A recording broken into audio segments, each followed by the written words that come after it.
Welcome to Life Soundtrack with Souls and Mimi. Let's tune in.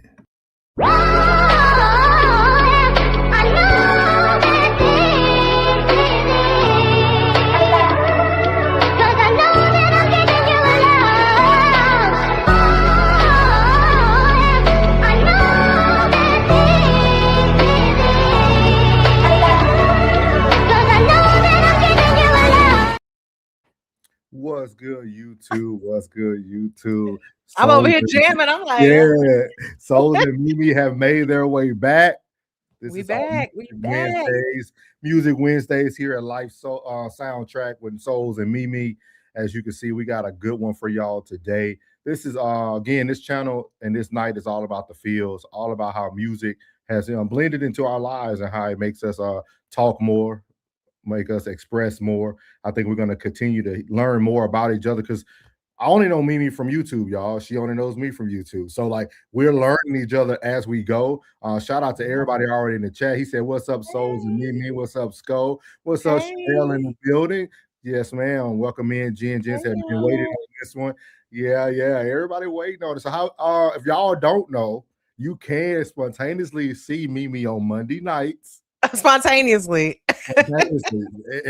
So she might give you a few weeks in a row, and then until they kick me off. Sometimes I crash out, and then But this is I'm gonna call this my peaceful place. Okay, and that's what we here for, y'all. My peaceful place. Yeah, on Wednesday, this way back Wednesday, man. Me and Mimi trying to give y'all something different outside of the drama, the beat that you hear pretty much Monday through Sunday.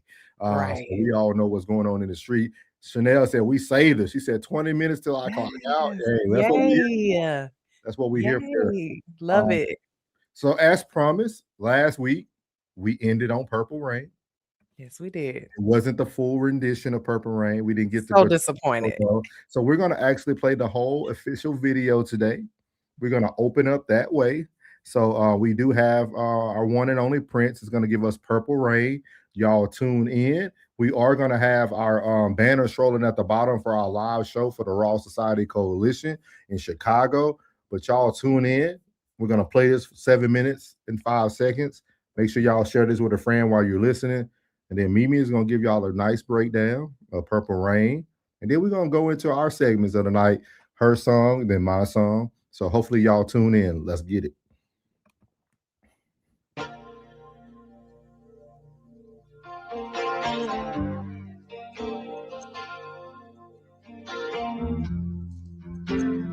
Sing, Mimi. Stop, girl. Don't do it. Don't do it.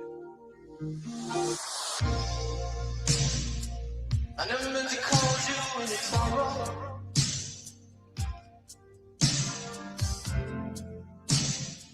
I never meant to call you when it's pain.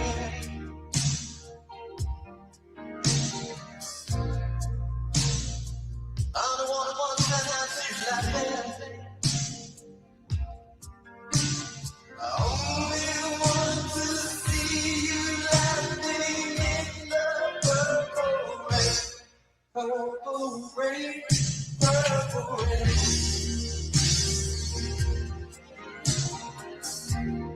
Purple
something new.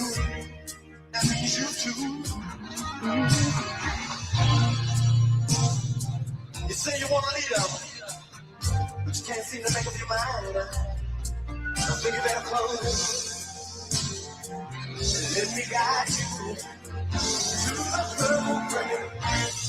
Purple rain. Purple rain.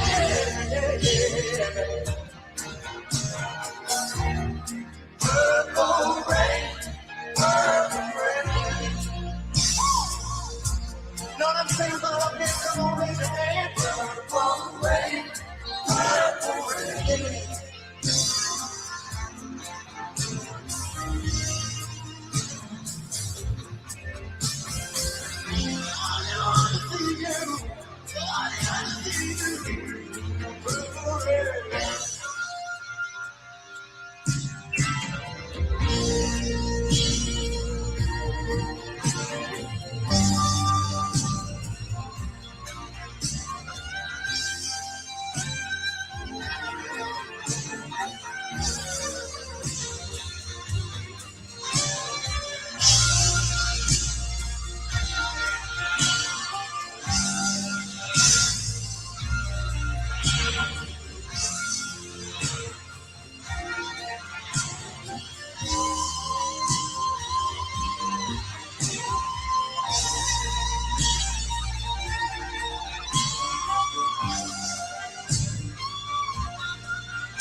Oh, Lord. That's that panty dropper right there.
All right, we have Woo!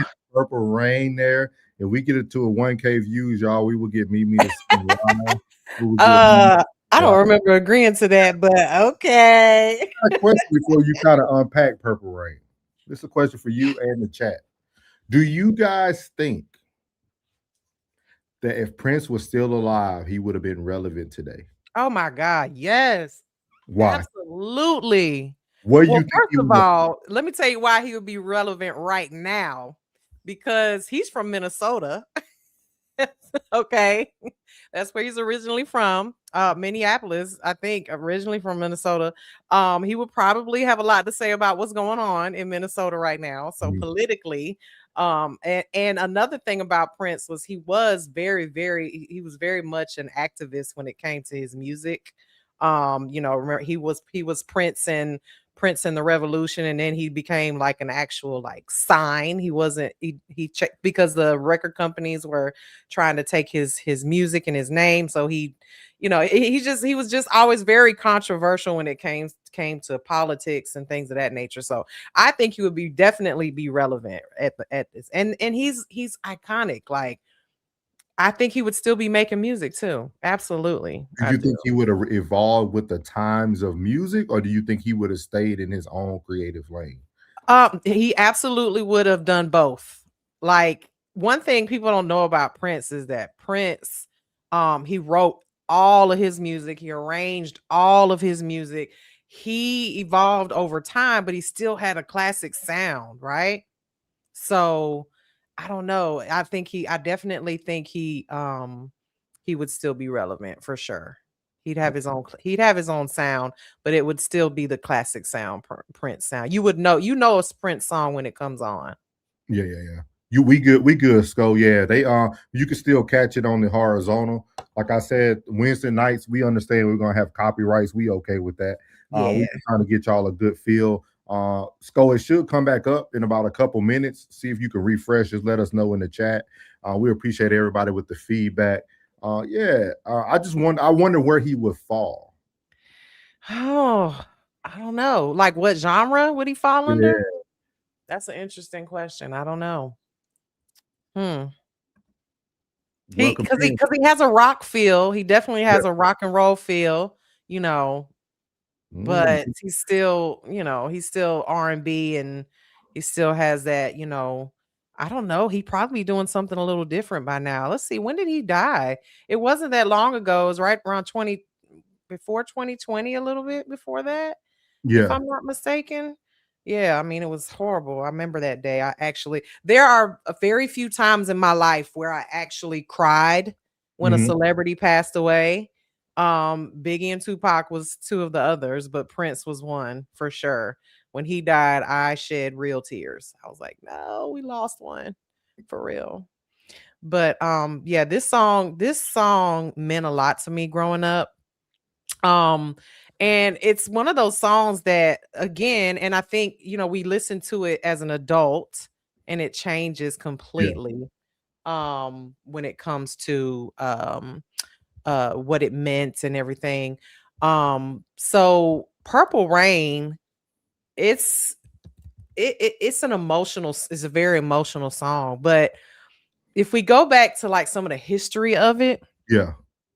um this song was built on like a live performance that happened back in 1983. Now, for history, I was born in 1981. So, I when this song came out, it wasn't like I was jamming to it.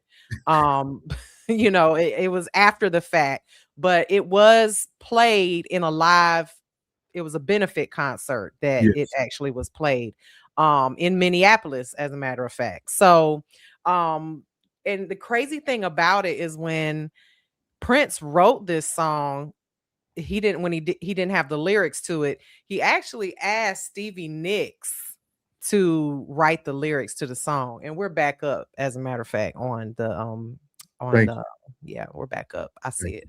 So he asked Stevie Nicks to write it. And if you don't know who Stevie Nicks is, I mean, I'm gonna need y'all. I don't know. Look, we need a little bit of history in here. Okay. Stevie Nicks was part of Fleetwood Mac, Okay. and huge, band. And for Stevie Nicks told him, I'm sorry, this song overwhelms me. I can't come up with anything for it. Like, so he ended up creating the lyrics for it himself. So this song, as big as it was, it only made it to number 2 on the Mhm. Billboard charts, and that's only because there was a song out by Wham. I can't remember the name of the song. Maybe it was Careless Whisper, I think. I'm not sure. Number 1 at the time. So, but he did actually win an Oscar for this song, because it was the soundtrack to the movie Purple Rain. And if you've never seen the movie Purple Rain, you absolutely need to go and see that. It's a classic for I have a sure. question for you though, Mimi. Outside of music, Uh-huh. I want to see where your take is going to be with this. If Prince was still here, will we have a different view on masculinity? Listen, Prince to me is the ultimate what we would call today non-binary, almost kind of like, like he was very masculine in his own way, but he also had no problems showing his feminine side. But I think that artists of that time were, especially the 80s, that's what it was. Like you had rock bands that wore makeup. Like if you look at Kiss wore full makeup. A lot of these Metallica bands and things of that nature, these rock bands and metal bands, they wore eyeliner, eyeshadow.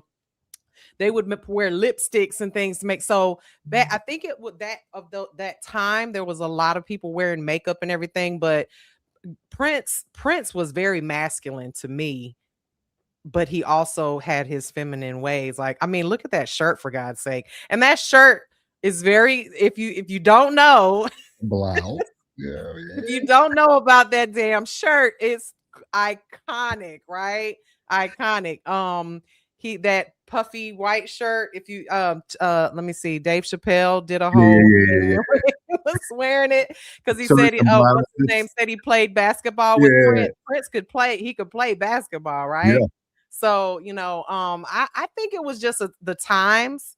As Prince evolved over the years, I feel like a lot of that went away. It wasn't as prevalent because the 80s was just the 80s. Like Yeah. if you remember the 80s, I mean, like I said, I was born in 81, so I was a kid, but I remember it was very flamboyant time. Like girls had their hair like puffy and these big bangs, and then we had Madonna and Cyndi Lauper and things of that nature. So I don't know. I think Prince will always be looked at as a man who, because he can hit those high notes, Yeah. really high notes, and he gave a lot of Michael Jackson-esque kind of sounds and things of that nature. So yeah, I think that he would fall under one of those categories of people would say that he quite possibly could have been non-binary if they I don't think he slept with men though.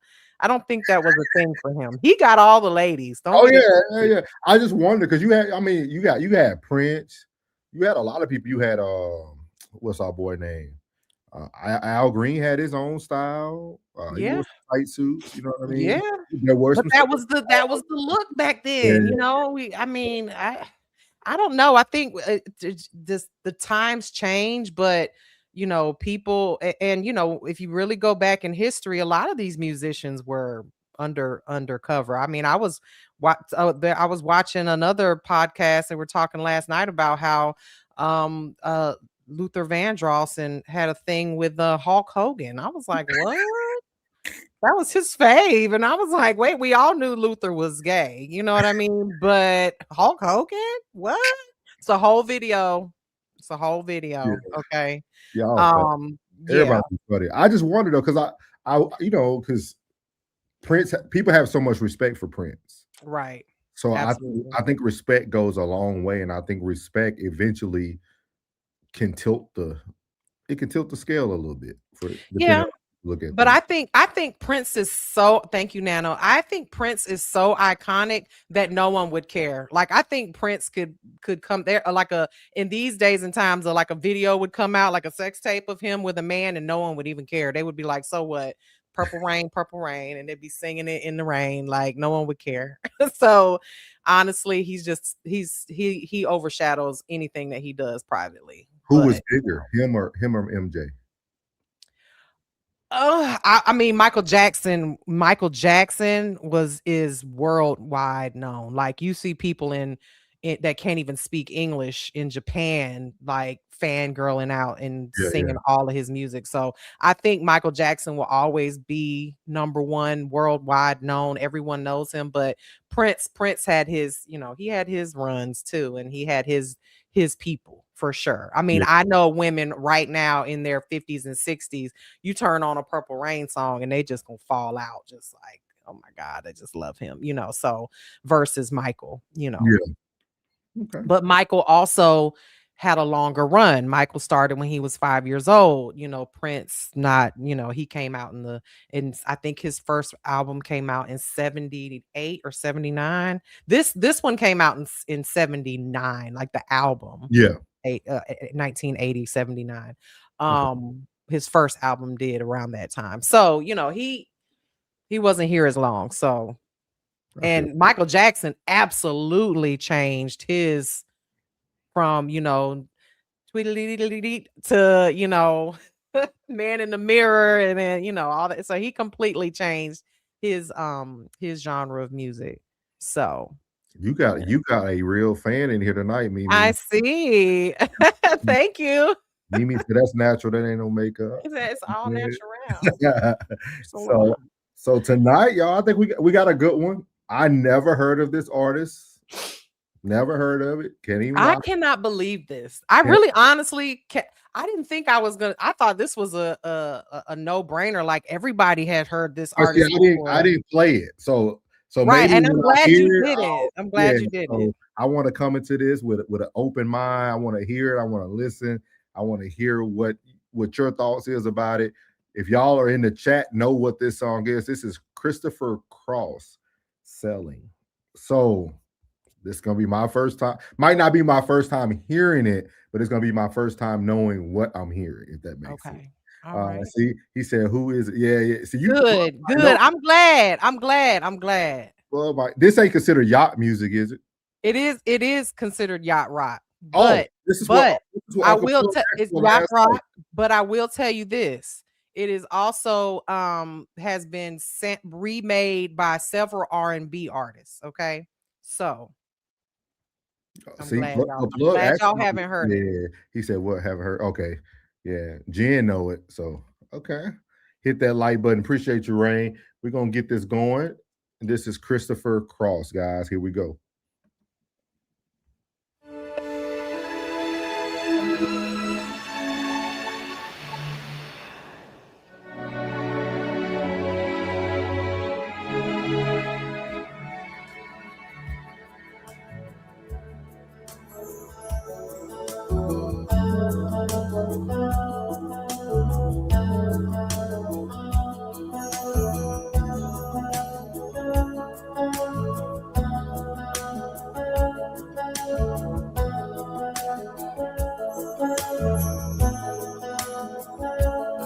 Well, it's not far down to paradise, at least it's not for me. And if the wind is right, you can sail away, find tranquility. Oh, the canvas can do miracles, just you wait and see. Believe me, it's not far to Never Land. Reason to pretend, and if the wind is right, you can find the joy of innocence again. Oh, the canvas can do miracles, just you wait and see. Believe me. Sailing takes me away to where I've always heard it.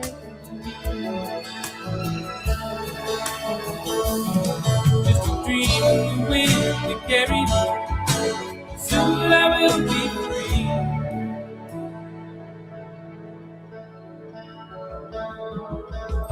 Fantasy, think it's the best of me when I'm sailing. All caught up in the reverie. Every word is a symphony. Won't you believe me? Sailing takes me away to where I've always heard it.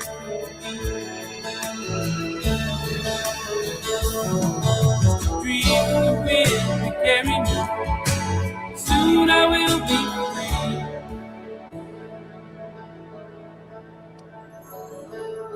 Check out the breakdown.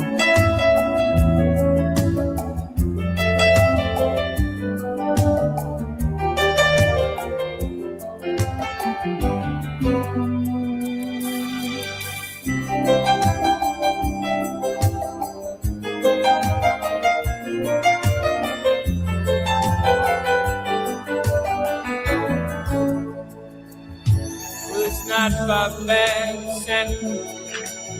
East is not home. If the wind is right, you can sail away, find serenity. Oh, the canvas can do miracles. Just you wait and see, then you believe me. Sailing takes me away to where I've always needed to be. Breathe the wind to carry me. Soon I will be free.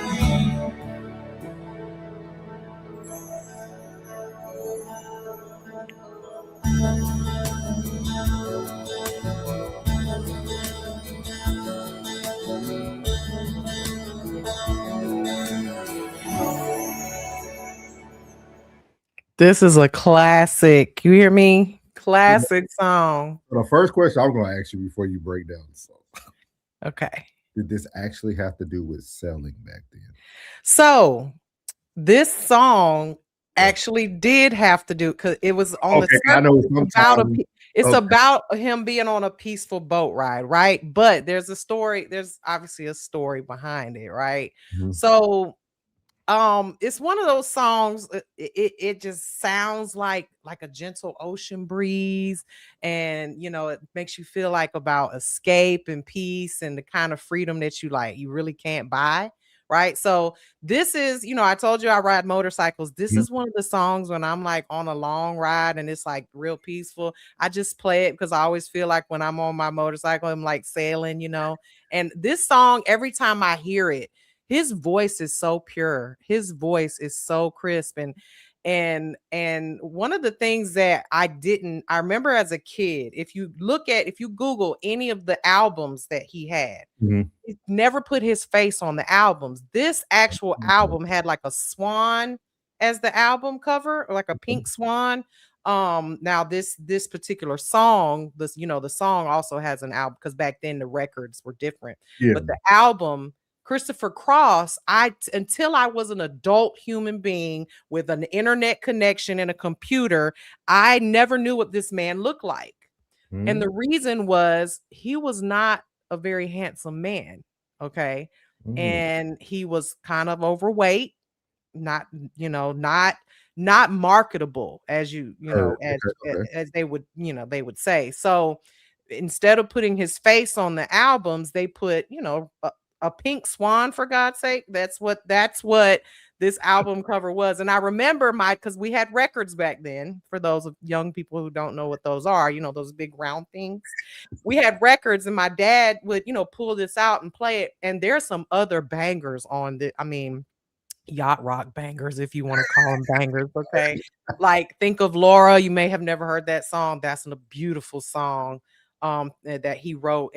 And he actually used what is that, auto tune kind of, or no, not the, what is the one that that kind of sounds computerized, like, remember? You right, auto tune. It wasn't auto tune. It was like, do you remember the song Computer Love? Oh, yeah. And what rap they used like a synth. It was like where you played the piano and it would sound like your voice. Anyway, he was one of the first people to use that on a yacht rock type of song.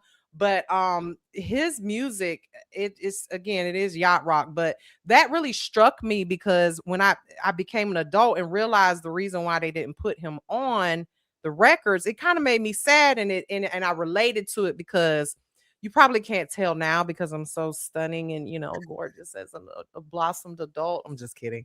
Oh, but when I was the synthesizer, yes, when I was a kid, I was overweight. I was a fat kid. I had big insecurities. I actually could sang and was in the band and played music and all of that stuff, and I didn't want to be seen either. And so it was something that stuck out to me when I became an adult and I realized why he was never on the album covers. It was kind of weird to me, but now I know why, obviously. So that cover art thing, it's definitely a childhood memory. Every time I hear this song, I see that pink flamingo. It was a flamingo. That's what it was. Okay. It was a flamingo, not a swan. What the hell am I talking about? So anyway, great artist. Definitely check him out. This song was remade by Avant. If you want to hear an R&B smooth version of it, yes. Maybe that'll be part of Mimi's moment tonight.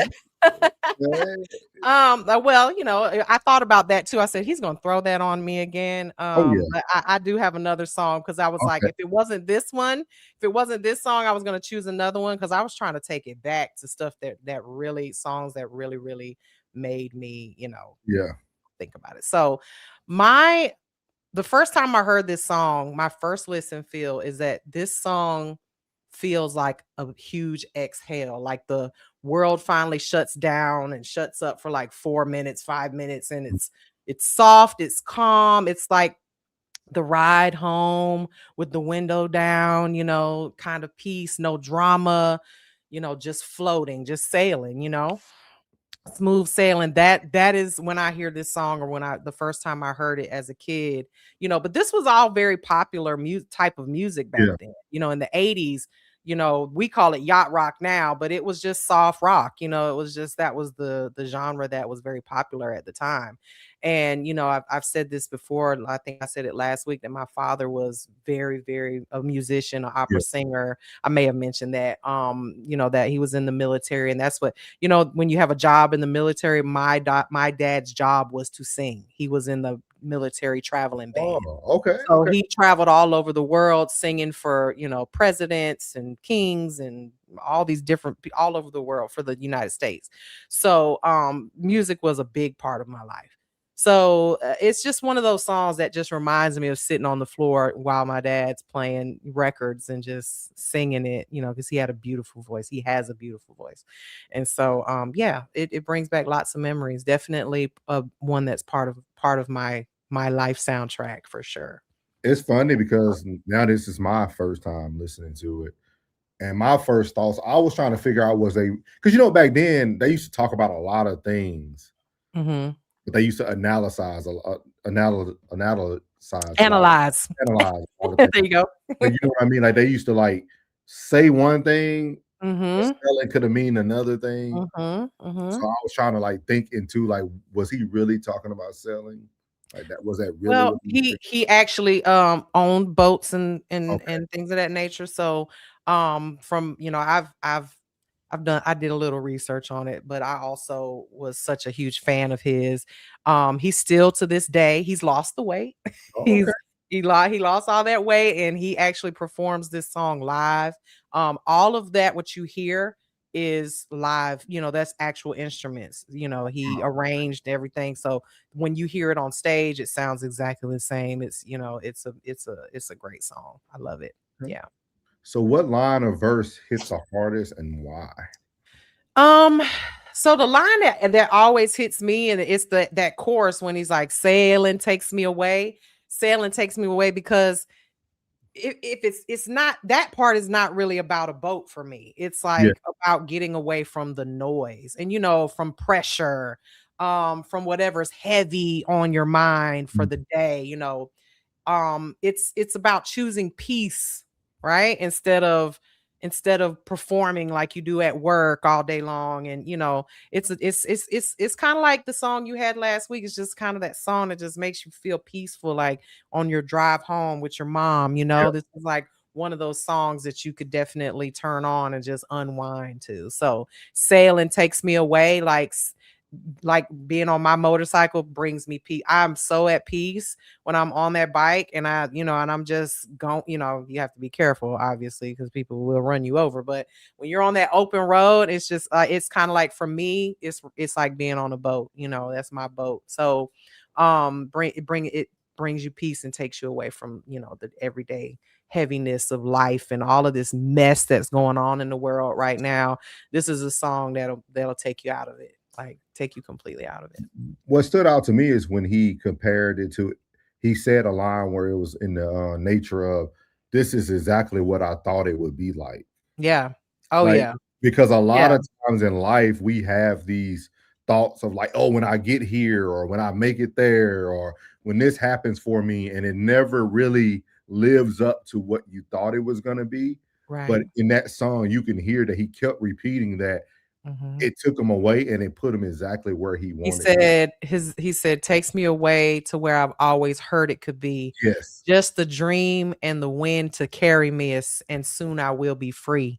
You yes. know, that's beautiful lyrics. It really, the lyrics were beautiful. And that's something I think about whenever I'm, trying to choose songs for this show. I'm like, I don't want to just pull up some song that's just like, oh, they're talking about a breakup, or they're talking Yeah, about a person. Yeah, I really like lyrics that can have different meanings for different people, but you know, that are beautiful. It almost sounds like like you could read this and it sounds like yeah, poetry. yeah. It's not, the music of today that we hear that's just, so blah, but I love this song. So how does this song connect to your life, past or present? Well, when I was, because this song did come out, in the 80s, but I was about 8 or 9 when I probably first heard it, and it was one of my dad's favorite artists. Okay. So I remember something so specific, like this record didn't have a face, and I didn't understand why. So again, like I said earlier, that personal connection, of me having those insecurities and growing up overweight. And I didn't look at him as I didn't look at him like, oh my God, he's so fine. I didn't care about what he looked like. That personal connection, like a lot of times, especially okay, so let me go a little deeper with it. Yeah, go ahead. Like for me, I think a lot of times we look at people and we prejudge them, right?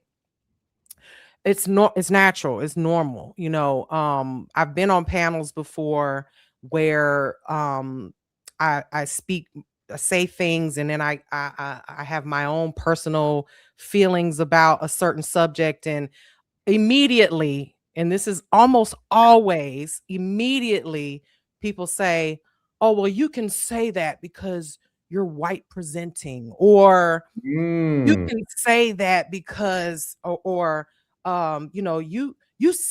don't sound like you're white. You sound like you're black." And I'm like, close your eyes and just listen to what I'm saying. yes. Don't look at my face. A lot of times if this was a podcast where you couldn't see me, you Yeah. probably would envision someone totally different, and that's fine. But I hate that. I really hate that, because my music, like I said before, my music crates are very deep, and it has nothing to do with race or nothing to do with anyone's background at all. It's just the music. And with him, my personal connection is that, like I said, I never knew all these years until I became a full grown ass adult with the internet to Google stuff and MTV to, probably show a video, which his videos didn't show him either. Yeah, that's true. Right. So I didn't care. It didn't matter. Like to me, it was just like, this music is so beautiful. And so I often, relate when it comes to a personal connection. I feel that way. I feel like people prejudge others, right? Hold on. And hey Slimmy. I was wondering, is this the real Slimmy? We got Yes, that's Slimmy. What's up, Slimmy? He said, not always how wanted- this white woman know about Prince. Okay. Okay, appreciate I know man. a lot Shout out to about it. Slimmy, man. Shout out to Slimmy, man. Hey Slimmy, thank you for the Yeah. super chat. Welcome in the building. Me and Slimmy have had a couple conversations about music in the background too. So you'll have to come back and check it out. You're welcome to come up, man. You're welcome to come up. We do this every Wednesday night. Wednesday night. We ain't worried about no monetization, no copyright. We here to talk about lyrics, break down music. So let us know if you want to come up, Slimmy. Appreciate it, man. Appreciate it, man. That's dope. And right that's cool. He said he always wanted to dissect Yeah. song lyrics. You ought to come up with us. That would be Yeah, come on up. dope. Come on. But yeah, so I definitely feel from a personal aspect, I feel like music is that equalizer, right? Like Mhm. that universal equalizer. It doesn't matter. Yeah, it's Slimmy. It's the real Slimmy. No, everybody like, is that Slimmy? Yeah, he probably What? saw my because we follow each other. You know, we're on Understood. I'm on the panel on I'm Monday beef- I'm- nights. I'm so- beefing. I'm beefing with Slimmy though. I'm beefing with Slimmy. No, don't beef with Slimmy. Yeah, Slimmy supposed to have sent me a hat. He ain't never sent me my hat. We connected on IG. Yeah, he supposed to got my hat. Slimmy, I need my hat. He says, for sure, fam. I'll be Slimmy, He that would said be he'll be there cool. next That week. would be really cool because Slimmy does a little music stuff too. You know what I'm saying? Yeah. So that would be cool to have Slimmy, you know what I'm saying, kind Yeah. of pop in every now and then too and give get some We'll breakdown. get that connected. Slimmy, I'll make sure Mimi get you the link. She got the link for the backstage. So Yeah, I'll hit him up. I'll definitely send it to him. get this, boy. Yeah, but this song, there's a lot of artists that I feel that way about. You know what I'm saying? A lot of artists, for instance, like Michael McDonald. Mm-hmm. Do you know who that is? I do not. I'm here to educate me. Educate me.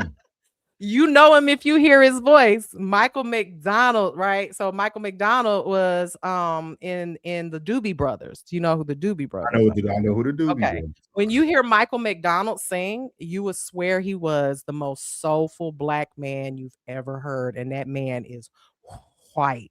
Okay. White. And I love his music. I love him as a solo artist. But anyway, again, my personal connection is that this song, like I said, music is the great equalizer. Like no one, if when you listen to music, you don't know whether it's a, white man, black man, woman, whatever. And I love that about this song is that his voice is so pure, it's so beautiful, and you would have no idea what that man looks like, and it doesn't matter. You know who I thought about when you was doing that breakdown? Mm-hmm. Was The Dream. Yes, because nobody knew who The Dream. He was making all this beautiful music, you know what I mean? He was writing for everybody, and like nobody never knew who this guy was. And then when he finally came out with his album, which his first album was dope. His first album was dope. And I always think about that when you think about artists. Think about Kelly Price. Wrote for a lot of great people. Like there's so many people who like put the pen to pad. And nobody never knew that was the person writing for them. And when he put his album out, he had already written for so many people, right? Stuff like what? Who did I say something about little music? Did I say that? You probably just talking. It's just no. No, I ain't mean that. I don't know what you're talking about. I have no clue. Check me though. My bad. When he must be talking about when I said Slimmy do a little music. Okay. Yes, no, Slimmy being I've checked out some of his stuff. He have some music stuff. So yeah. Nah, he first of all, I have to troll Slimmy a little bit because he calls me big forehead Mimi. He trolls me. He says I have a big forehead. I have a 4-finger forehead. Okay, it's not extra large. All right, so we're not going there. We won't judge. Me and Slimmy be going back and forth. Nah. I mean, I ain't mean nothing by that. But no, he definitely does some stuff behind the scenes with music and stuff. So yeah. So with that being said, that was a great segue too. We need to talk. We're gonna evolve the show, y'all, because I think topics like that too. I don't know how we can put that in there, but talking about like the perception that we receive or the first thing that comes to our mind when we hear a person or that person got to be black. You see, like, it's very unique. We're gonna keep this up, guys. Y'all, I tried to contact Mimi, y'all, but she got 13 phones. And like for real. Look. Like I text, I was like, hey, we gotta make sure hey, look at Ed. She got one that's watching her right now. So yeah. Like So real. we are gonna keep building the show, y'all. We just gotta let y'all know what's going on. Who knows what it'll be in 6 Yes, years? yes. I mean, ain't no telling. So what's your takeaway or your lesson you walk away with after reflecting on it? So my takeaway, like for this song, you don't need to have a yacht, right, to relate to this song. It is yacht rock, right?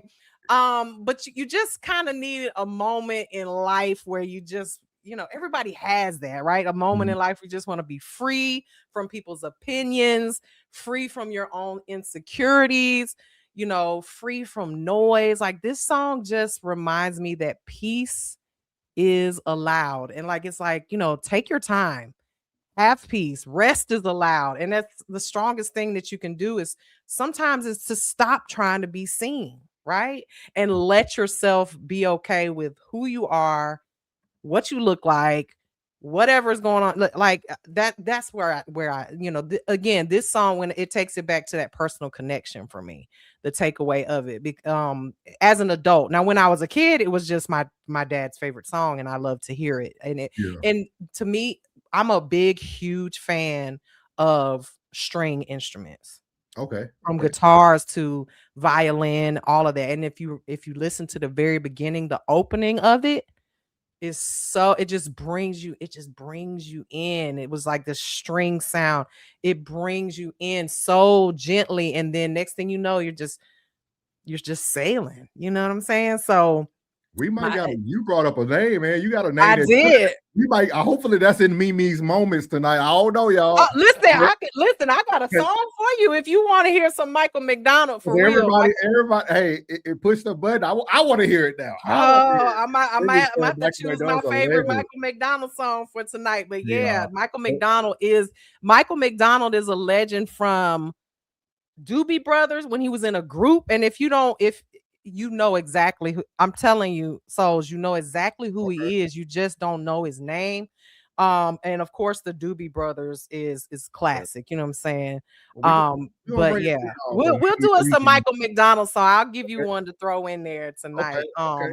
But yeah, so that's my takeaway. You know what I'm saying? It's okay to be yourself, slow down, it just reminds me of that we're all allowed to have peace, and we all should take time to have peace. Shout out to Miss Gwendolyn in the building. She said am I the only person who don't know? Hey, you do. I promise you do. You just don't. Don't recall. You don't know his name. Yeah. Okay. Have you ever seen the movie 40-Year-Old Virgin? Oh yeah. Do you remember when they were in the Best Buy and he was playing in the background? That's his song. That's Michael McDonald when they were like. When he was looking at the TVs. The TVs, every TV was playing Michael McDonald in the back because he's that classic. Yeah. Okay. My lesson to take away from this actually just came from Mimi, man. I think a lot of times we do judge a book by its cover. A lot of times we walk away with things, or sometimes we won't pick up something. Right. That's one of the things I've been trying to make myself do more often. Is like, this is going to now allow me to explore Christopher Cross. I'm now going to explore Michael McDonald. So, because I love getting new music. I love hearing new music, man. I'm gonna put my daughter on it for sure because she loves especially older music. So, shout out to Mimi, man. It seems like everybody in the building know who this is. So we're gonna put you on. I'm gonna put you on. Trust me. He said, Slimmy said, conversation with Rain Facts. Yeah. Everybody. Okay. Hey, Mimi. I think y'all picking Mimi's moment tonight. I think I guess so. I got you though. I got you. So my song is for the men tonight, man. My song is for the men. I don't know. It might not relate to every man, but my song is for the men tonight. I don't know if y'all heard "To Be a Man" by Dax and Darius Rucker. I love Darius Rucker.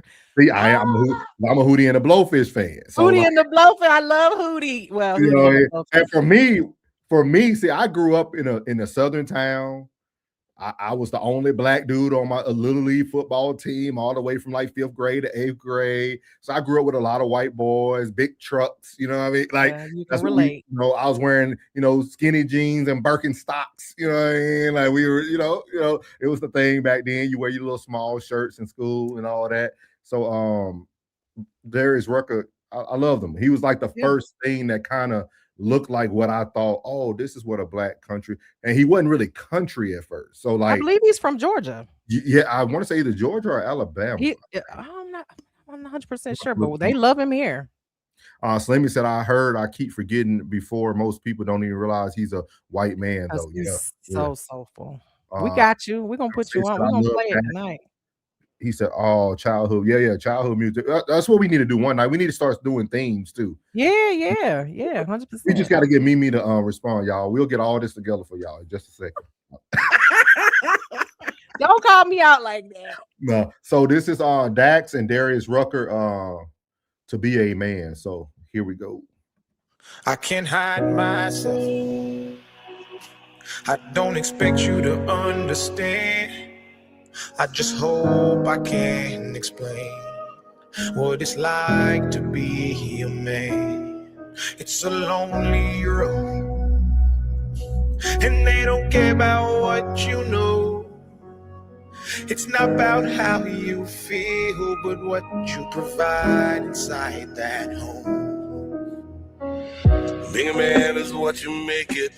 You can't always live up to expectations. You try to please everybody while you struggle, so you fake it and end up out of balance, compromising situations. As a good man, do what he should, man.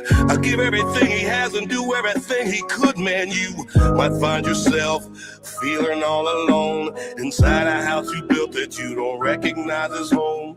And that's what my daddy told me, and I'll tell my son the same. Now that I'm older, I relate and I actually feel his pain. He never cried, he might have lied, but he did not complain. And he said, son, one day you'll have to do the same.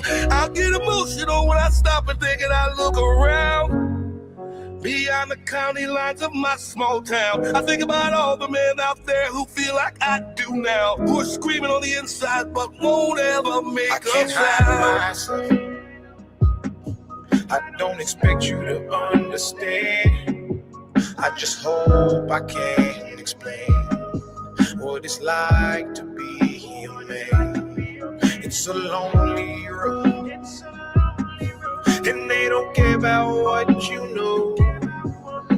It's not about how you feel, but what you provide inside that home. Don't give up, keep fighting.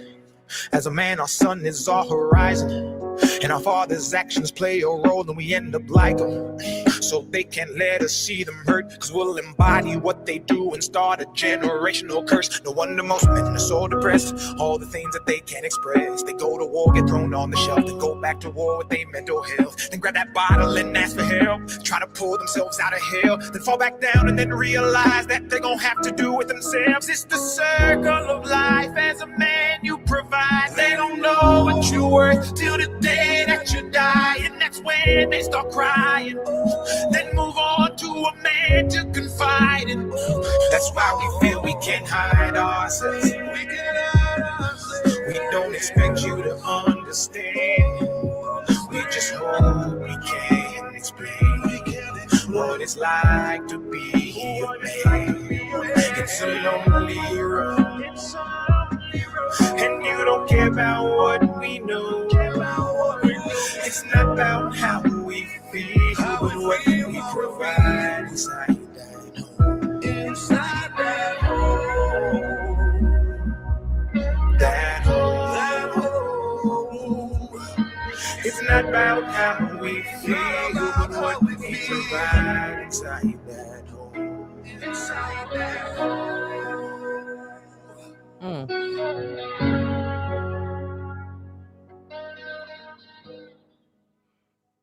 Definitely for the men. Yeah. Saying some stuff. Yeah. I mean, that's Darius Rucker and Dax, man. For y'all who don't know, Dax is he's not really a country. He's a Christian kind of rapper or artist. But he sings a lot about his addiction. He had an alcohol addiction. So he went viral about just a lot of songs he made in the booth when he used to be like intoxicated in the fight he went through. But Darius Rucker jumped on this track, and I think Darius Rucker just gave it another feel and a different feel, in my opinion, to the original version. But you know, The first question of the night is, what did the song make you feel immediate when you first listened? So this song actually came out during COVID. This was one of the times where I think a lot of people were dealing with isolation. I think a lot of people were dealing with things that kind of came to the forefront. And I only can speak for from my standpoint as a man. The first thing that I thought, this was like a confession booth. Yeah. This was an opportunity for men to literally, and I took notes tonight for my music because last week Mimi got me, y'all. Mimi was on that thing, so I said I got to take notes today on my song. You know what I mean? No, I love it. I love it. So I said, I got to come with something, but it was like a confession booth, man. It was like Yeah. in between strength and emotional exhaustion. I think a lot of times we hear it all the time, right? When people are like trying to debate in these drama settings, but like men do go through a lot. We do hold in a lot of things that ends up taking us over in the future if we don't get some handle on it. So the immediate thing I thought was like, man, this is a confession booth. Like, Yeah. as a man, I know for myself, this is what the Life soundtrack is all about. I worked mental health for 15 years. That's what my specialty was. That's what I did for the last 15 years of my military career. That's why I got my education in. I was a substance abuse counselor for over 15 years. So for me, the first time I ever stepped into to do mental health was in 2018 and 19. And this was before COVID. And as y'all know, last week I talked about my mom, but my mom passed in 2008 very unexpectedly. So I went through life in a lot of like ups and downs that I kind of just survived. And I remember my therapist, shout out to my therapist, man. She was super dope, man. Kind of goes back to what Mimi said earlier. You can't judge a book by its cover. It was an old white woman. And this is why I always tell people, you can't just say I need somebody to look like me so they can associate with me. Like, this was an old white woman, man. I'm talking, she had to be in her 60s, live life at a totally different time as me. But man, we related so well. And the first thing she told me after my first session was, I'm surprised you haven't killed yourself. Mm. Like, that's how deep, like, Narth. yeah, like it was crazy to like hear somebody literally tell me, like, because a lot of things happen in your life, right? We don't really know that we put ourselves in harm's way when we go through depression and emotion. A lot of men probably don't think about it, but we go through a lot of fight and flight moments. We put ourselves in very hostile environments that are probably unsafe, but we're not really thinking about it at the time, because y'all probably hear a lot of people say it now, man, when I think Cam Newton talked about it on his last show, when his grandmother died and he was driving home and got into an accident. And he said he told his family he didn't care what happened or what was the outcome. And I think I lived over a decade in that same manner. Like, I lived life literally just living. Like, if I didn't make it, it was okay. Like, you know what I mean? So for those who do know me, they know like how close my relationship was with my mother. So like that was the first thing I heard. What was your first thoughts when you first heard those words? Man, it's for me when I first heard it, I could feel like the word when you listen to the lyrics, right? You can just feel how sad he once was, like, and how he's trying to pull himself out of this situation, and how and some of the things that he said about, it's almost like repetition when you see your father doing certain things and then you end up just like him, and just that family curse, I Yeah. guess you could say. And then him talking about, you can't hide yourself, and he doesn't expect other people to understand, like, you can't, that goes into the empathy, right? Like, you can empathize with people but never have experienced it, right? So that goes to like the whole Charlie Kirk thing, where people were saying, no, he didn't have empathy. Like, people don't understand the difference between the two. Like, you can have empathy for people and not ever have never experienced something that they have gone through.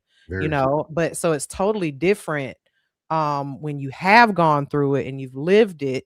Then that's a whole nother word, right? So yeah, this song, and it obviously it comes from a male perspective, right? Like saying that you don't know what it feels like to be a man and how to confide into someone is hard. It's I feel that you know, even dealing with men in general, you guys are so hard to break. Like, you know, it's like just even trying to get y'all to understand, all I need you to do is say I'm sorry. You know, it's like sometimes y'all can't even do that. So I know it's got to be hard Yeah, yeah. to I mean, I know this is not a relationship Oh no, channel, you're but you know, just saying, like, it's got to be hard to be able to express how you feel when you're going through something that is so personal, like your mental health, and Mhm. expressing what's going on in your behind the scenes. Yeah. So yeah, I felt like this, it definitely felt like a confession, like he was like trying to tell people what's going on in his life, and how hard it was for him to even come out and say it. you know it's sad. It was kind of sad. It almost made me want to cry. Yeah, yeah. It's emotional. It's definitely Yeah. emotional.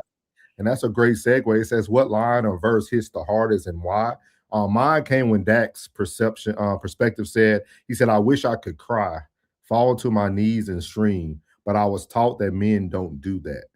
And Mm. and why that stood out the hardest to me is because shout out to my dad, Ted Sr. You know what I mean? Everybody who know my dad, Uncle Plug, everybody who has met my dad, cool dude, man. But my dad was a real man. Like I got to see a real man, like a great father. Like I tell people my whole life, I never seen my dad raise his voice. I never seen him curse. He never drank around us. He didn't smoke. We were like the Black Wow. Brady Bunch. You know what I mean? Wow, that's My wow. mom was when their whole marriage, I never seen them disagree.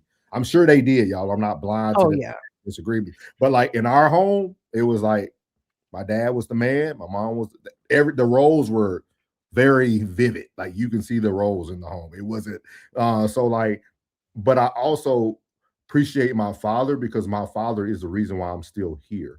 Because a lot of times in the song he talked about generation curses, right? Yes. But Yeah, he did. also being a real man, keeping his emotions intact, allowed me to understand that it's okay to have them, but not everybody needs to see them.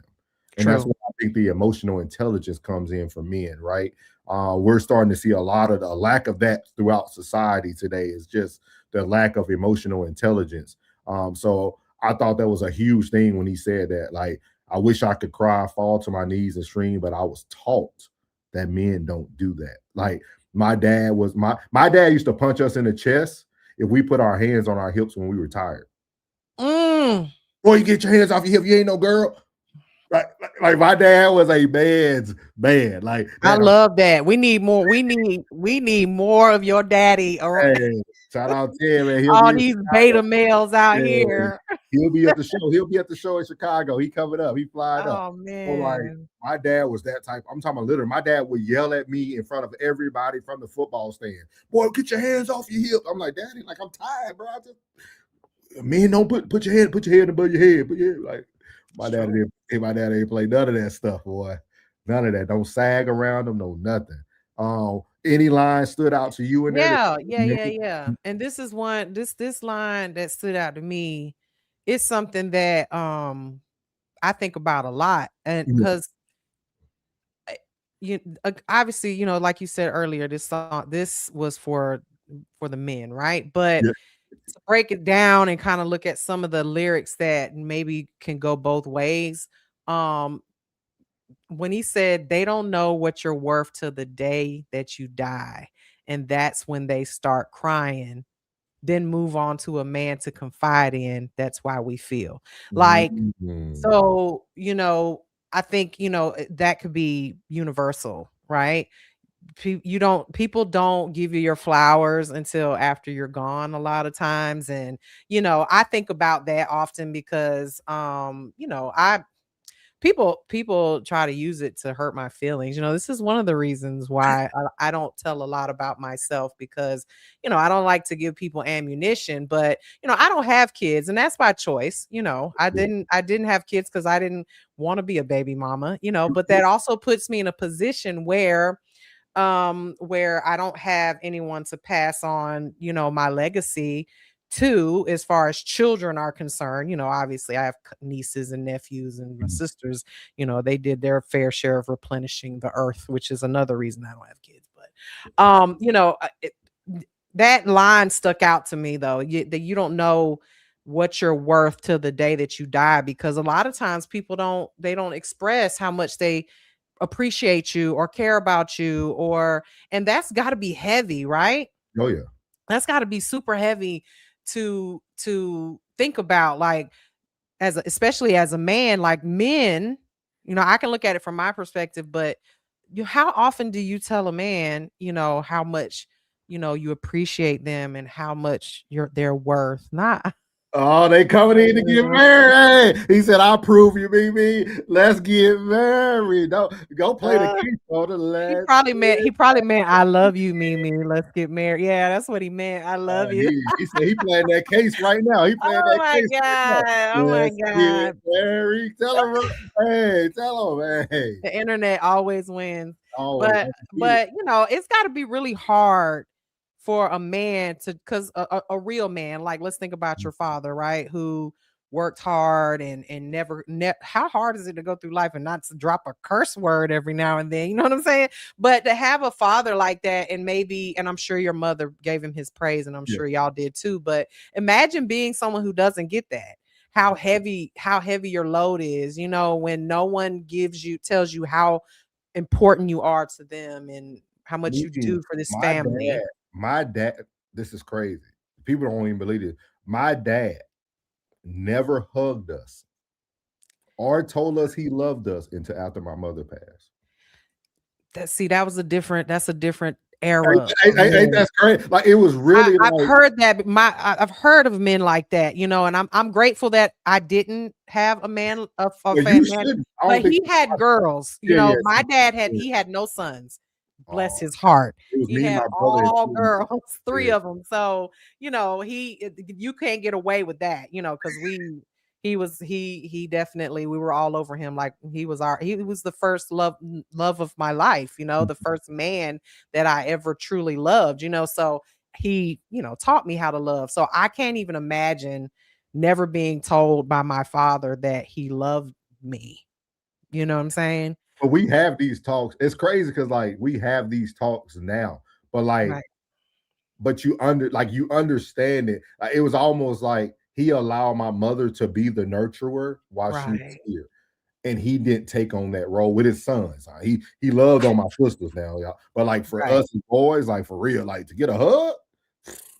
My dad probably look at you like, boy, you like, but now, shoot, my dad pop up on me he'll pop up, come in town, like just it's something about that age thing that just makes you realize that you don't have as much time left to, it goes both ways, I guess, you when it comes to like giving people their flowers, maybe he didn't express that to you as much as a child, and now he looks at it like, you know what, I only have, this is how I think about life now as I get older. I think I say to myself, I have 20 summers left. You say that? Like in my mind, I don't say, oh, I have 20 years left in my life, and that means I have 365 days times 20. I think of summers, like those are my favorite times of the year, right? I have 20 summers left, only 20. When you think about, and I'm just saying that as a number, I'm just throwing it. Maybe I have 40, I have 40.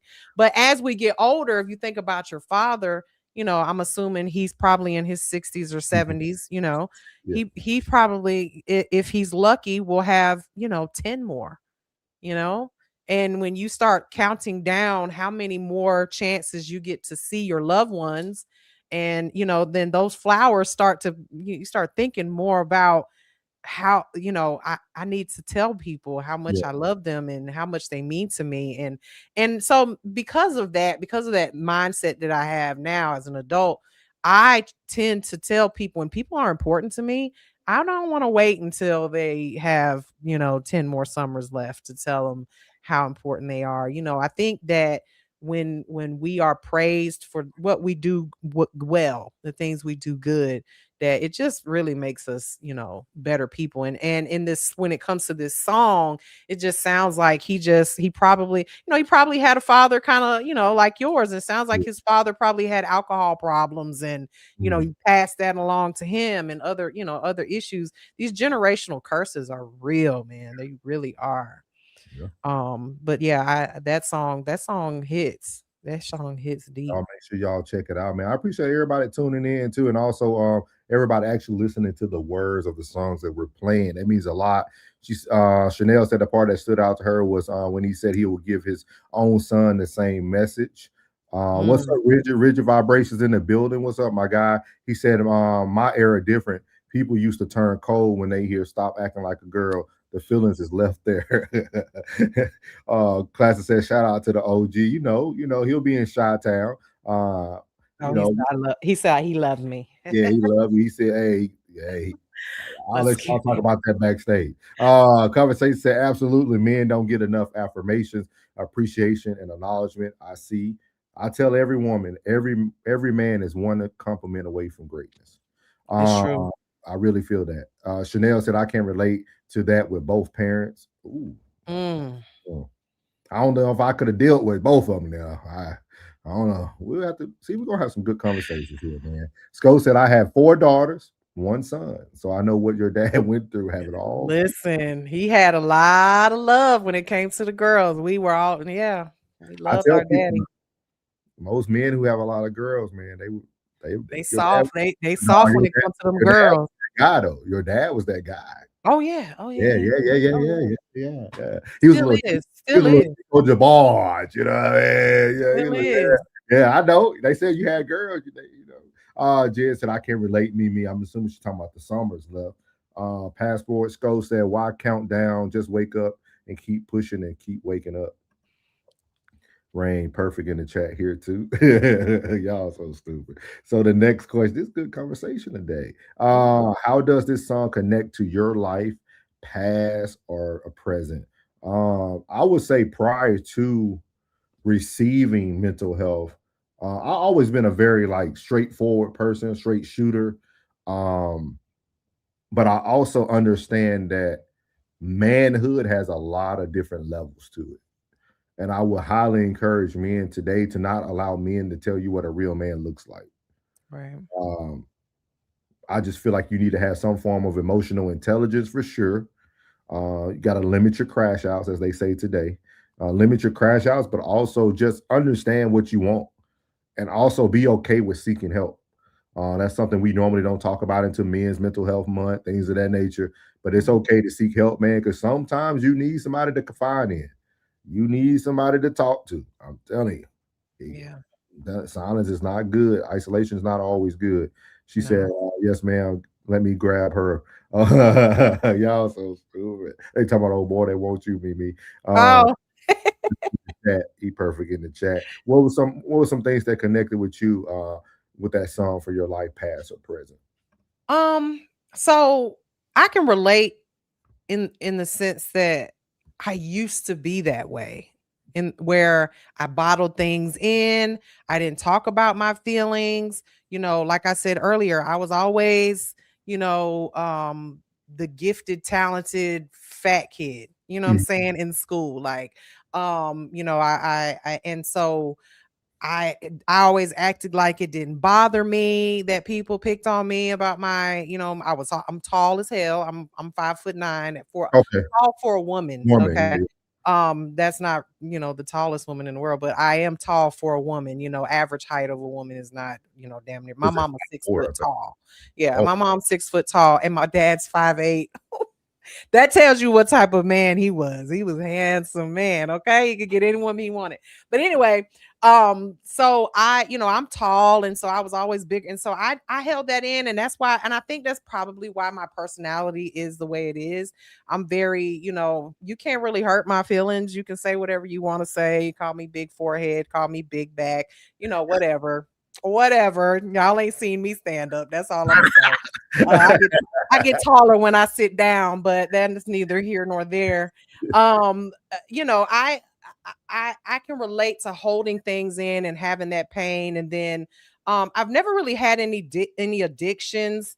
that I to speak of as far as like drug addictions, alcohol addictions, but I definitely had an addiction to food when I Mhm. was younger. I mean, I definitely was severely overweight, became an overweight adult, and I made life changes, did some major things to change that and lost over 100 pounds. And the same, and again, that goes back to, you know, not judging a book by its cover. And, I can relate to a lot of people who have been through those types of things. And now I'm totally opposite than this type of Mhm. situation. I don't hold anything in. And that's one of the like I can't, like, I have like verbal diarrhea sometimes. Like I can't hold anything in. I say what I feel, and that's because I don't ever want to be misunderstood. I don't ever want anyone, like, if I'm not happy, I can't hide. Even it's all written all over my face. I'm just one of those people that can curse you out with just an eyebrow raise, you know what I'm saying? Type of deal. And I think transparency is something that I'm, pretty good at, Yeah. and so I can relate to it as a child, and generational curses that came through it as a child from my family. um I do have a temper. Like, my dad had a really bad temper. Mhm. We went through a horrible divorce, my parents divorced when I was younger, and my sister suffered because of it. Yeah. And so I think I can look at like their situations and things of that nature when it comes to them. And that made me who I am today, just one of those people that just try to keep fighting for them and my nieces and nephews. And so I can relate to it a little bit with the generational curses things and depression. Mhm. I definitely felt that as a child. But now, I mean, I think because of that, I'm a pretty well-rounded adult. I do pretty good for myself. And but this song really, it really does hit for men though. I mean, the lyrics it is 100% for men. I don't want to feel like this as a woman. Like, I don't want to be the person who has to hold up the household. And you Mhm. know it has to be awful for a man to feel this way. Like, I feel really bad for him, but I'm glad he came out of that. Like, Yes, he did. yeah, He did. Okay. yeah. Isn't he the one same guy that did the song Tipsy? Yes. Everybody in the bargain tipsy. Yeah. Oh, I love that song. Yeah, I thought it was. I was like, wait a minute. Yeah, that's my jam. He's kind of a country artist A little in a bit. lot of Yeah, ways. yeah. Yeah, he gives country. It's so the last part it said, "What is the key takeaway or lesson you walked away with after reflecting on it?" For me, it was that masculinity is not absent from emotions. Yeah. I think it's one of those things that you're going to go through emotions that doesn't take away from your masculinity, but it also says that you need to find somewhere to put that emotion. Like for me, it's running. I'm huge into the running world. I started that really big in like 2020 when COVID hit, when they closed everything down. Started running marathons. Started doing did a ultra, did a 50 miler. Just finished Disney a few weeks ago, half marathon. So like I got real big into Wow. running, and running became my therapy. Like there were days that I would just cry doing my runs because things Mm. bring up certain memories, or just like I think I told you guys last week, seeing cardinals doing my run all the time, like knowing that the person that I lost was always present. And Mm. it's crazy. Like so like I had some very outer body experiences running. Like, and I ran for like 2 years by myself. Like before I started getting with running groups and people and stuff, I used to just go out to places and run and run and run. So I would say definitely this song, definitely the key takeaway is that masculinity is not absent from emotions. Just learn how to put them somewhere where you can utilize it in as energy. Shout out, he said, I love a wild woman. Well, y'all coming from me tonight. I love a wild woman with a temper. Let's turn on the temperature. What's I up? got one. I tell you, I got a temper now, but I reel it in sometimes unless shampoo is in my face. That's okay. Gwendolyn, what's up, Gwen? Gwen, part of the Hey, fam. She said, Gwen. All right, Mimi, I love it. I love it. Can I ask you a question though, Mimi? And you don't have to Sure. answer if you don't want to. No, sure. What role did your dad play when you was a little girl going through those emotions? Like, did he know? Was like So my father is a typical Puerto Rican man. Okay. And so he's very like I've seen my father cry once in my life. Once. And it was a horrible situation, too deep to even grow into here. When it was when something happened to one of my sisters. But he was very masculine.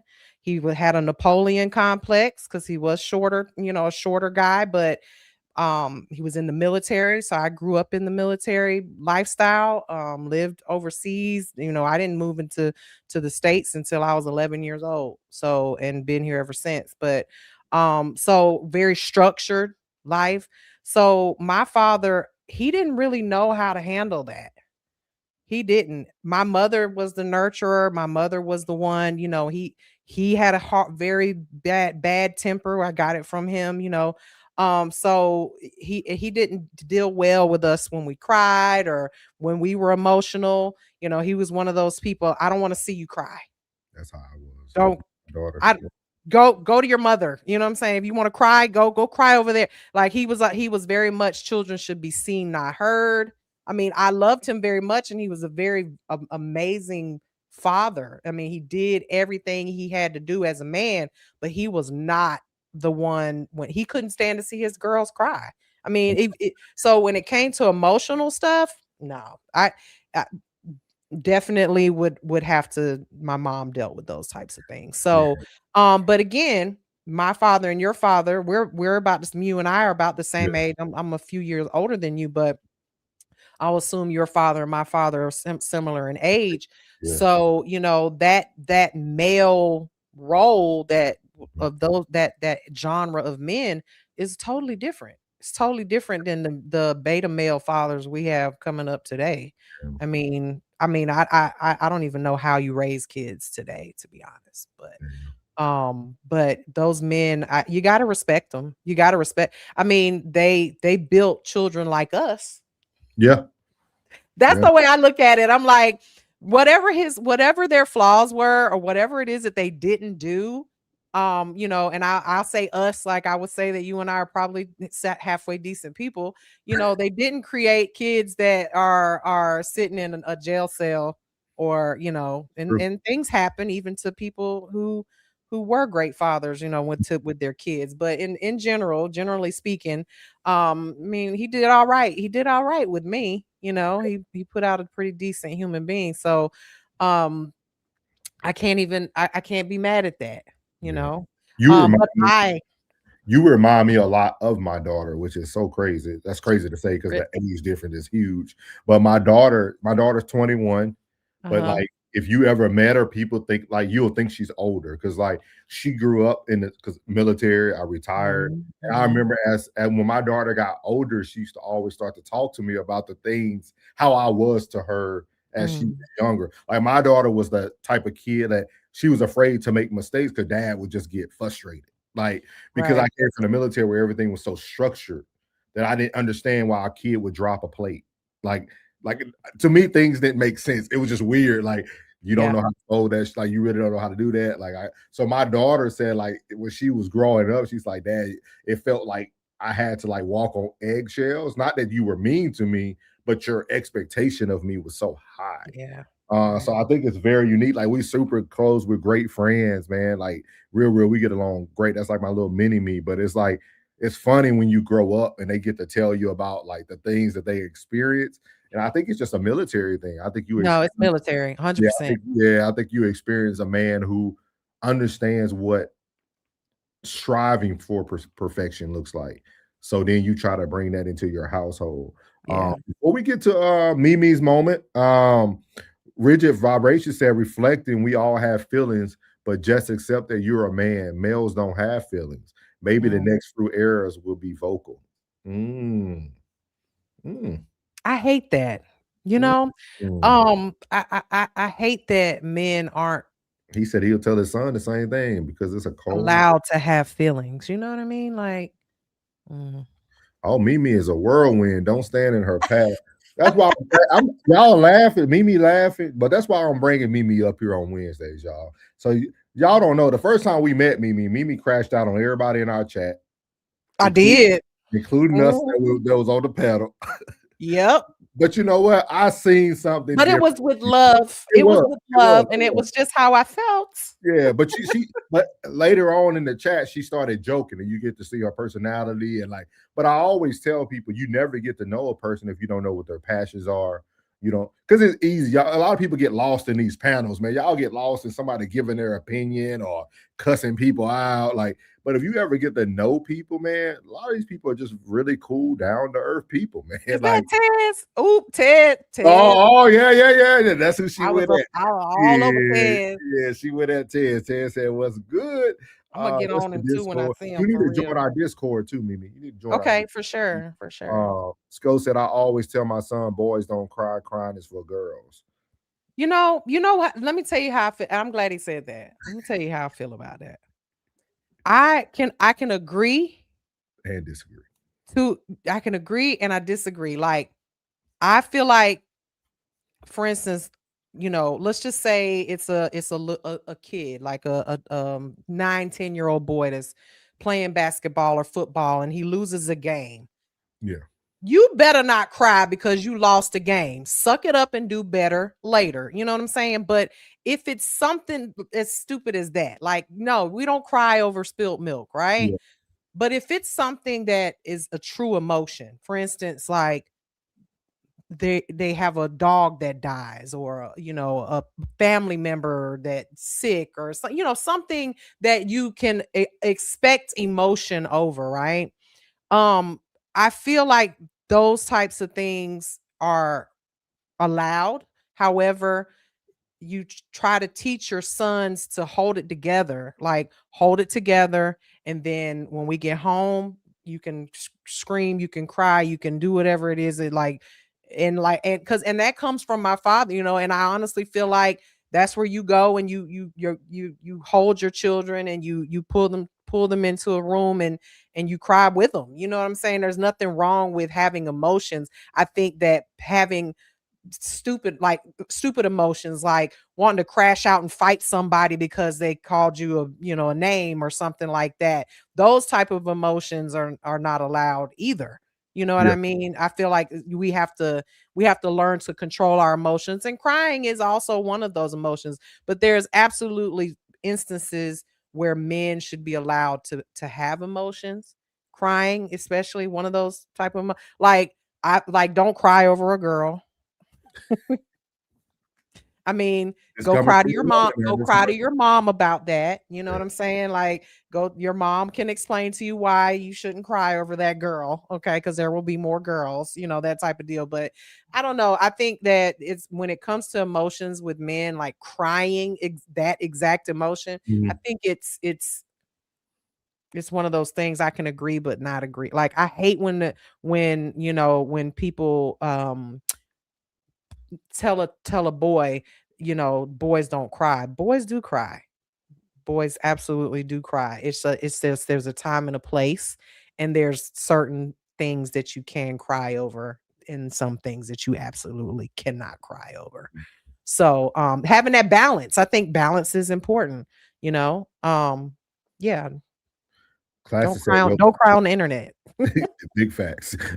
Classes said, whether my son grow up too tough and learn softness, then to grow up soft and learn to be tough. The road of soft Yeah, is too tough is horrible. That is true. that's a good way to put it. Yeah. True. I Right. tell parents too, like just coming from the mental health world, even though you might think your child is young, have the full blown conversation with them. Mhm. Don't Give it take to them straight.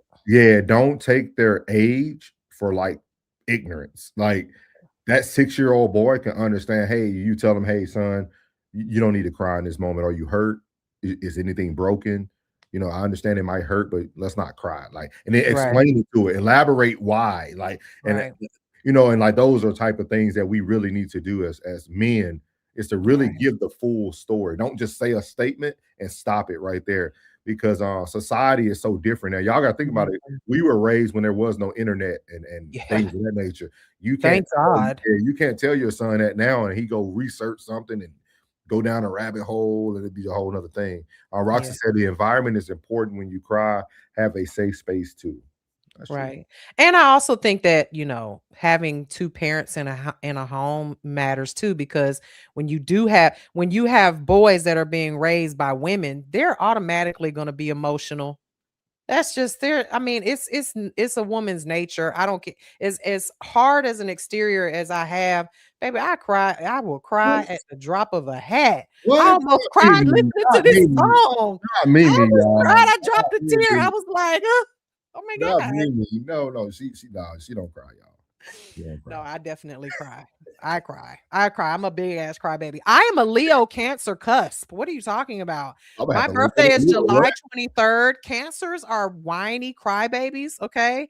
And Mm. Leos are tough, rah rah. And I was born on the 23rd of July, which depending on which horoscope you look at, I'm either a Cancer or a Leo, right? So, Man, look at this, man. Money in the bank. Mimi bringing the money in the bank. Let's get it. oh, thank you. We got Quentin over here, man.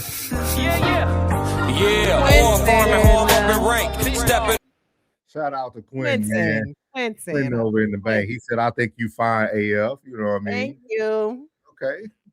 Shout out to OKC over there. Big Quentin. My boy said balance keeps us grounded and level. That's true. That's facts. I agree. That's facts, man. I appreciate it, man. Mimi bringing the whole camp over, man. They're Chanel. my people. Chanel says Sag and Cap here. So Sagittarius and Capricorn. And that's when you write. They call us cusp. I'm like Cancer, Moon, Sun rising, Leo. I don't know. It's like right there on the border, right? He said everybody watch the show. Everybody watches everybody you. Everybody watch the show, man. He said, laugh it out loud. Everybody watch the show, man. Come on now. But no, I'm definitely a crybaby. I'm one of those people that when I'm getting handcuffs put on me, I'm crying the whole time. No, I'm just kidding. He said, I've Mimi. only been to jail once.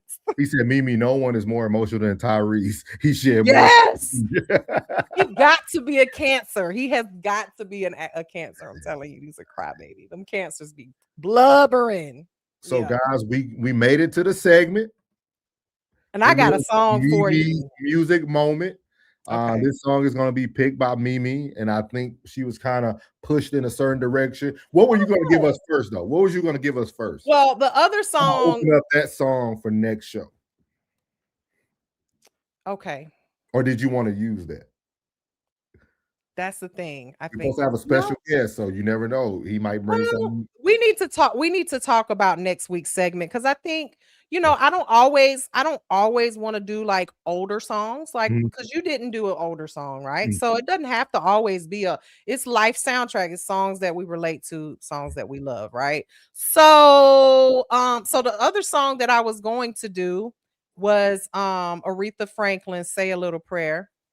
Okay, we'll open up tomorrow. Every time I hear that song, like I love that song. Have you heard it? Oh yes. Okay. All right. Anything Aretha, definitely. Of course, Aretha, right? But I said, you know what? I know everybody's heard that song. Let me do something a little more obscure. Okay. So we don't have to open with that song. I actually think that this song that I'm about to tell you to play is a great song for what's going on at the moment. Okay. Because this song, now Michael McDonald himself, he has solo albums that he put out. Okay. But most of them are like Motown songs that he remade and things like that. He has some solo albums that have songs that you probably never heard. So where I'm going to take it is the Doobie Brothers, and the very first song that Michael McDonald was the lead vocalist. He actually had the biggest spotlight. So when you hear this song, you're going to hear Michael singing the whole time. Okay. And he actually wrote this song, okay, sang lead on this song, and is basically the poster child for the Doobie Brothers in this song. Okay.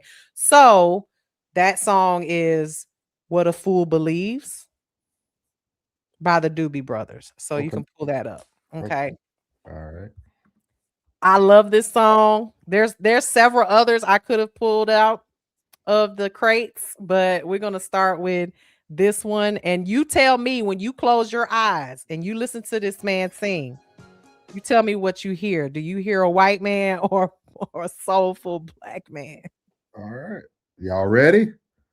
This is Mimi's music moment. We got the Doobie Brothers. Here we go with What a Fool Believes.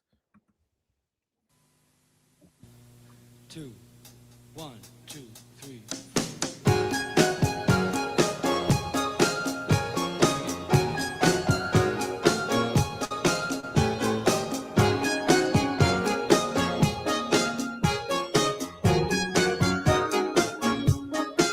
She came from somewhere back in the long ago. The sentimental of moon now, she trying hard to recreate what had yet to be created. Once in her life, he fosters a smile for his nostalgic tale. Never coming near what they wanted to say, only to realize it never really was. She had a place in his life. He never made her think twice. As she rises to her apology, anybody else would surely know. He's watching her go. But what a fool believes. Do you see? The wise man has the power That shit is crazy, boy. what can she to be? Is always better than nothing. And nothing at all. Keep sending him somewhere back in the long ago, where he can still believe there's a place in her life. Someday, somewhere, she will return. She had a place in his life. He never made her think twice. As she rises to her apology, anybody else surely know. He's watching her go. But what a fool believes. He sees the wise man has the power to reason away what love can come and love can go. Why can't love return on storm to reason away? Oh Lord, I believe she's never gone away.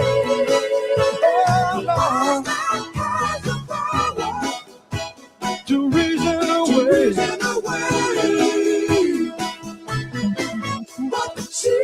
I believe she's never gone away. Oh Lord, who's got the power? Nothing at all. Oh no. Listen, and the breakdown of those lyrics. First of all, shout outs to the 70s. Did you see that hair in the Yes. did you hear that? That is literally a Q said he 100% band right there. They don't make music like this no more. Now Why this was we don't hear stories about bands like because you know how like we break out a lot of like other bands. We get to hear like movies made about them later in life to kind of educate people. But why do you think we don't get these type of things? I don't know, but I can tell you the story. I mean, I can do it. We can start doing that, like breaking down these bands, like and then like, did you hear his voice? This man's voice, right? I said I was dead when that came. This man's voice, and that was the live version, right? So Yeah. that if you heard the record version and everything, it's a little bit clearer and crisper, but his voice, and then they had a whole black guy in the band. That man, everybody just knew that Michael McDonald was a smooth singing soul. So like the soul in his voice is just Do amazing. you know anything about him, like where he's originally from, things I of that? don't, I don't know where they're from. I just know that I mean when he came out with his solo albums, he did a lot of, he loved Motown. One of his classic albums that he did was a Motown remake album where he did all Motown songs. And that was the one that was featured on the 30-year-old virgin Okay. 40-year-old virgin, whatever that, I can't remember. That whole scene was classic too. You You find ever out. seen Let's that see where he came. He might, oh, this speaks a lot. He's from St. Louis, Missouri. St. Louis. Okay, there you go. Yeah. And I think the whole band is, from that yeah, time. he said they later moved to California, and that's where his career started with the Doobie Brothers.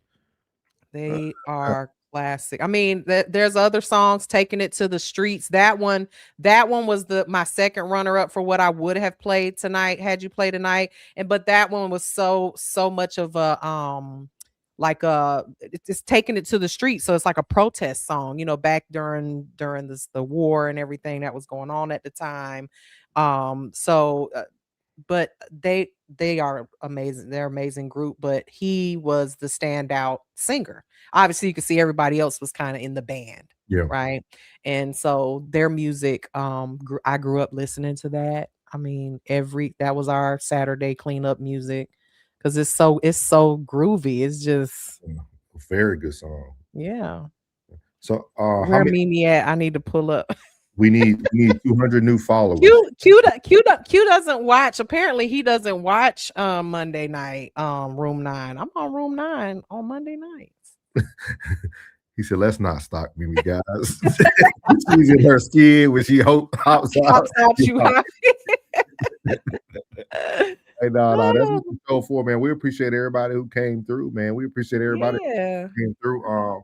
Once Mimi get me on her right phone out of the 300, we're gonna bring y'all a very good. You just gotta text me more than once. If I don't answer you right back, it's because hey, I know you're a business lady, man. I get it. I get it. Gosh, it's crazy, but yeah. So hopefully we have Slimmy on next week. That'll be super. Yeah, that'll be cool. I'm gonna holler at him. I'm gonna holler at him for real. And then if we do get Slimmy on, we just need to get his songs ahead of time so I can have everything ready. I think that'll be a super dope show. Yeah, for Shout out to Q and Slimmy for the super chats, man. We appreciate y'all. Yes. Thank y'all for coming by. But a great show. You got anything you want to leave them with tonight before we let them go? I just want to leave y'all with, keep listening to music, man. Don't get drowned out by all this stuff that's going on in the world right now. It's crazy to have you all, like, I got into that kind of rut. I realized the other day before we started doing this show that I was like, man, only time I really listen to music is when I'm on my motorcycle. And that's not me. Like, I usually have music playing, but I've been so engulfed in, the YouTube drama and then the world drama and politics. And it's like, you know what? Take a minute, put on your favorite song and just chill and just vibe. And, don't let the shit that's going on in this world right now just make you forget, that you really need peace. Give yourself a little bit of time to reset, relax, have some peace, and look at my advice to you guys. Do a little homework. Go listen to some Christopher Cross, okay? I Go am. listen to some Doobie Brothers and Michael McDonald. That is your homework for the week, okay? And then next week, I want you to tell me which songs you listen to and which ones you like the most because I got a list, okay? I got a list. So You musicians, she is. I Mimi is. Shout I out to you. Mimi is. I play several instruments. I've written a few things and I have lent my vocals on quite a few songs before. So yeah, I have, have a little Yeah. music history. And hopefully we can get that on here. Hopefully, I told her, I'm her conduit. I'm here. It's for people to see me, like not me. Monday night me. Monday night Mimi is fight night Mimi. Okay, I be having my but this is my peaceful place. Yeah, Sco said I listen to my favorite song 10 times a day. None other but my brother B Class. Yeah. Okay, yeah. Listen, I heard some of his music. It's that he plays on the lives. They sound really good. Yeah. Chanel said noted, will do. Yeah. You want to vote on it right now, Mimi? Or we gonna bring a theme next week? Or we gonna let's ask the chat. I mean, what do y'all think? Do you think we should do a theme? Do you think we should like for instance, an example, like should we bring something that's hip hop that has or something that's like we did tonight, a little yacht rock? Should we do something that's more jazz? I mean, my crates are so deep. I mean, I can do classical music with no lyrics in it, and I can tell you a whole story how it makes me feel, and they ain't gotta have a single word in it. I'm a classically trained musician, so when it comes to how I learned how to play piano and it was all classical music, Mozart, Bach, and things of that nature. So it can go in. We can do genres of years, early 2000s, 90s, R&B, hip hop, metallic, metal, grunge, anything. Yeah, put a vote in there. She said, "Thanks, Mimi. Music can heal. That's for taking thanks for taking us back down memory lane and chill. Appreciate you, souls. You was all right. Mimi is hard. Yeah, she is. That's what she here for. That's what I told her already. Oh, thank you. Sco said, "Cause them hard times could have killed me. Why you ain't say nothing?" Oh, he talking about classic lines. House party hits. Ooh. Okay, golden era. Ooh. Every week switch, just an idea. I'm down for that. I'm down. With y'all, but we want to make sure what y'all we want to keep y'all entertained for sure. Clean summer road trip hits. Okay.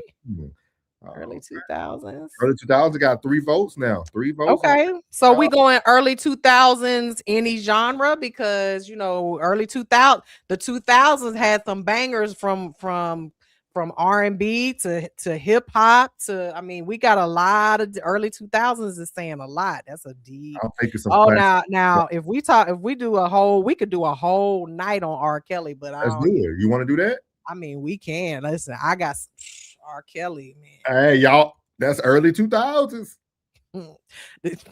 Y'all down? Y'all down? R. Kelly, we gonna make some people mad, but you know what? I can separate the man from the music. Yeah, we can. I personally can separate the man from the music. So she said, "Wait, where are those other people with the comments?"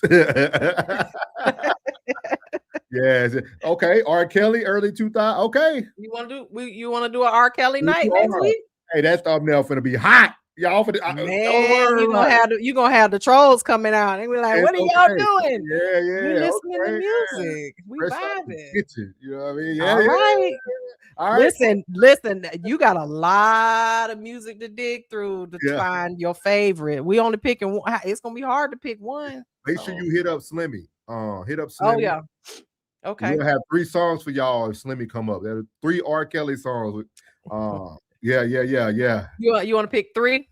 Yeah, we all get one. Me, you, and Slimmy. Oh, me. Okay, I'm gonna ask him. I'm gonna see what he's saying. I think he'll come up, man. Roxy said, "Yeah." She said, "We like everybody like R. Kelly, not Robert." No, Kells is 100% a musical genius. I mean, for real, can't deny that. Y'all free Kells. Anyway, but we're gonna play. Yeah, okay. R. Kelly next week. This gonna get spicy.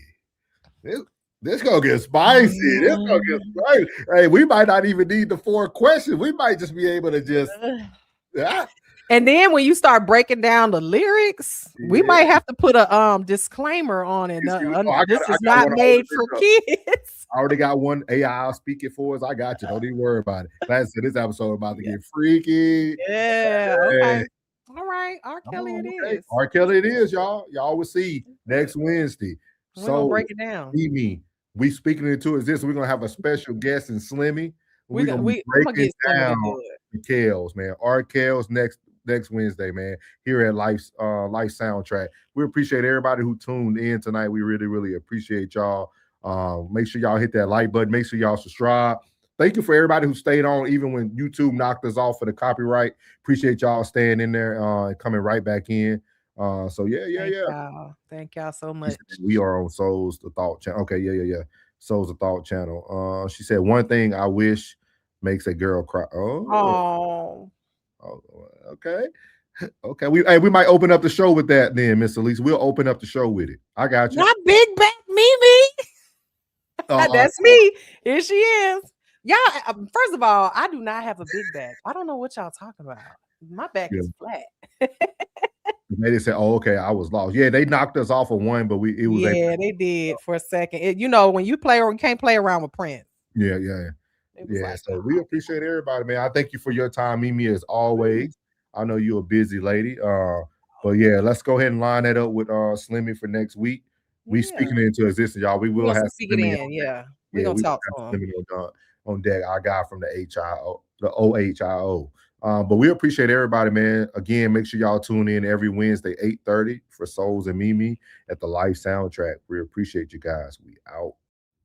What's good, my Souls of Thought family? It's your boy Norris, and I want to tell you before you leave this video today, thank you from the bottom of my heart. And if you haven't already, make sure you leave a comment, hit the like button, share this content, and make sure you hit that subscribe button as well. And as I leave every video, God loves you, which is most importantly. I love you. You're beautiful, and your boy's out. Let go.